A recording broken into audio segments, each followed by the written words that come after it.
Nasyonalismo sa India. Sa ilalim ng kolonyalismo, pinakinabangan ng Ingles ang likas yaman at lakas paggagawa ng mga Indian. Pinasak nila ang industriya ng paggawa ng tela.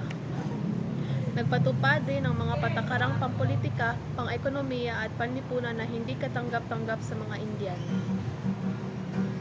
Halimbawa dito ang abolisyon ng suti o sati at female infanticide o pagpatay ng mga batang babae.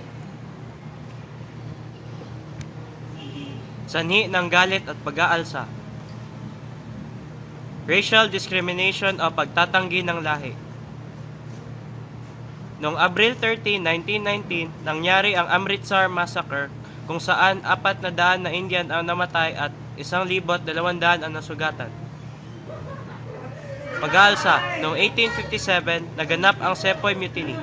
Ito ang unang mahalagang pag-aalsa ng mga Indian laban sa English. Ang hatian ng nasyonalismo ng mga Indian.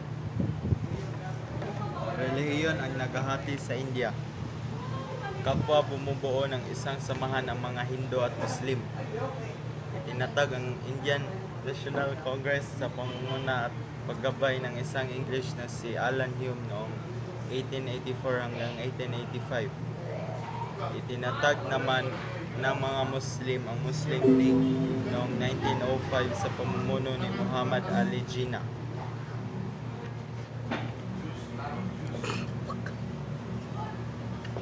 Mohandas Gandhi, isang Hindu na nakapag-aral sa isang universidad sa England at nagtrabaho sa South Africa.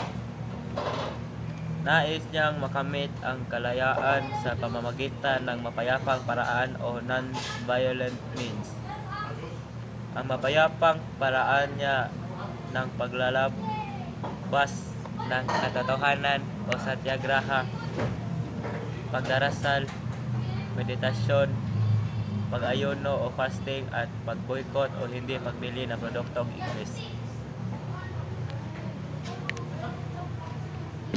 Mohandas Gandhi.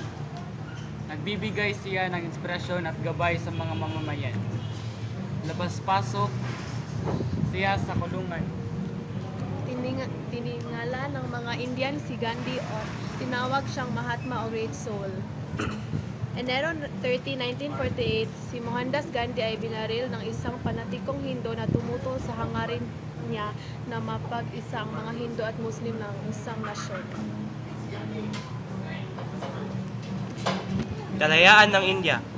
Natamo ng mga Hindu ang kalayaan nang idineklara ng mga English ang Republika ng India o Indian Republic noong Agosto 15, 1947 sa pamumuno ni Jawaharlal Nehru, matalik na kaibigan ni Mohandas Gandhi.